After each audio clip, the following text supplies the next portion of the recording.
ঢাকায় আমরা যারা বাস করি, আমাদের বাচ্চারা বেশিরভাগ সময়ই ফ্ল্যাট এবং বাসাবাড়ির আবদ্ধ পরিবেশে বেড়ে ওঠে। পড়ালেখার জন্য স্কুল, কোচিং শেষে বাসায় যতটুকু সময় খেলাধুলার নামে পার করে, তার বেশিরভাগ সময়ই তারা কম্পিউটার বা মোবাইলের সামনেই পার করে দেয়। ঢাকার বেশিরভাগ স্কুলেই এখন আর মাঠ নেই খেলার জন্য। এছাড়া ঢাকায় বিনোদন কেন্দ্রেরও যথেষ্ট পরিমাণে ঘাটতি আছে। তার উপর দূরত্ব আর ব্যস্ততার অজুহাতে প্রায় আমরা বাচ্চাদের নিয়ে কোনো খোলামেলা জায়গায় যেতে চাই না, যা তাদের শারীরিক ও মানসিক বিকাশের জন্য একটি বাধা। তাদের পড়াশোনার প্রতি আমরা যতখানি গুরুত্ব দিয়ে আপ্রাণ চেষ্টা করে যাই, সেখানে তাদের শারীরিক ও মানসিক বিকাশের জন্য উপযুক্ত পরিবেশ দিতে আমরা যেন প্রতিদিনই ব্যর্থ হচ্ছি।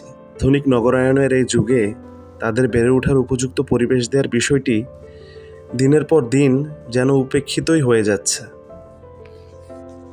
ঢাকায় গুলশানের কাছাকাছি বাঁশতলা, নতুন বাজার, ভাটারা, নদ্দা, কালাচাঁদপুর এলাকায় যারা বাস করেন, তারা অনেকেই জানেন যে গুলশানের ভিতরে দুইটি পার্ক আছে, একটি শাহাবুদ্দিন পার্ক আর একটি গুলশান সোসাইটি লেক পার্ক।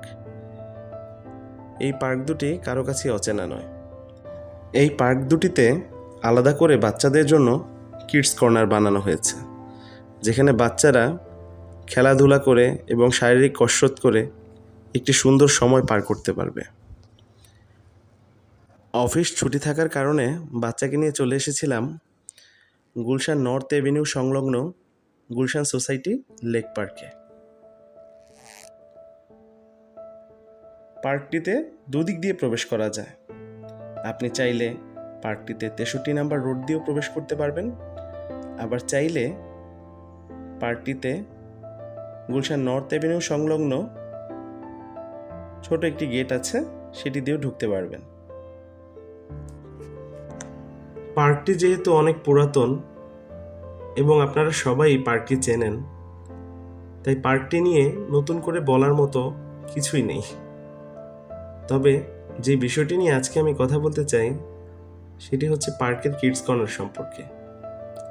সত্যি বলতে পার্কের এই কিডস কর্নার আমার কাছে খুবই ভালো লেগেছে। তাদের এই উদ্যোগটি সত্যিই প্রশংসার দাবিদার।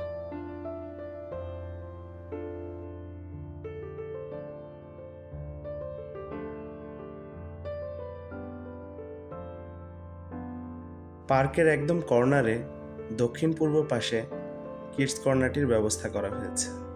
কিডস কর্নারটি চারিদিক দিয়ে ফেন্স দিয়ে ঘিরে রাখা হয়েছে। প্রবেশের নেই কোনো বাধ্যবাধকতা, যে কেউ চাইলেই অনায়াসে জুতা খুলে প্রবেশ করে ফেলতে পারে এই কিডস কর্নারে। চারিদিক খুব পরিপাটি এবং গোছানো।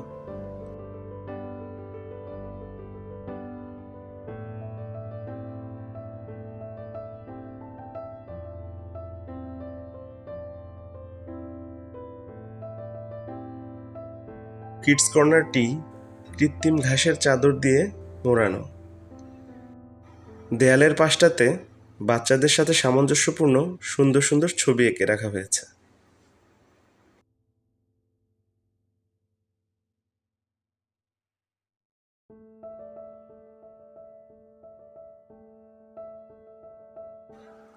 বাচ্চাদের শারীরিক কসরত এবং খেলাধুলার জন্য কিছু কিছু রাইডের ব্যবস্থা করা আছে এখানে, যেগুলো একদমই ফ্রি, যে কেউ চাইলে খেলতে পারে। রয়েছে ছোট্ট কটেজ, স্প্রিং রাইডার। বাচ্চারা এই খেলনাটিতে উঠে খুবই মজা পায়। রয়েছে র্যাবিট হোল, এর এক পাশ দিয়ে ঢুকে বাচ্চারা অন্য পাশ দিয়ে অনায়াসে বের হয়ে যেতে পারবে। রয়েছে মাঙ্কি বার,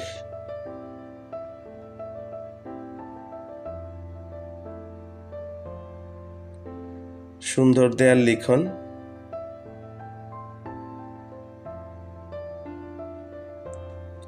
চরকির মতো সুন্দর সুন্দর খেলনা।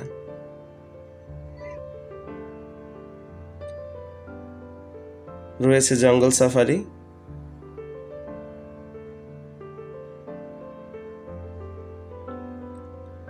এবং স্লিপার সহ আরও কিছু কিছু ছোট ছোট রাইডস। বাচ্চাদের সাথে সাথে বড়রাও এখানে খুনসুটিতে মেতে ওঠে, একে অন্যের সাথে আলাপ আলোচনায় ব্যস্ত হয়ে ওঠে। তারাও একটা সুন্দর সময় পার করে এই জায়গায়। এক ধরনের মিলন মেলাই বলা যায়। পার্কের এই উদ্যোগ সত্যিই প্রশংসার দাবিদার। আপনিও চাইলে আপনার সন্তানকে নিয়ে অবসর সময় চলে আসতে পারেন গুলশান সোসাইটি লেক পার্কে। ধন্যবাদ সবাইকে।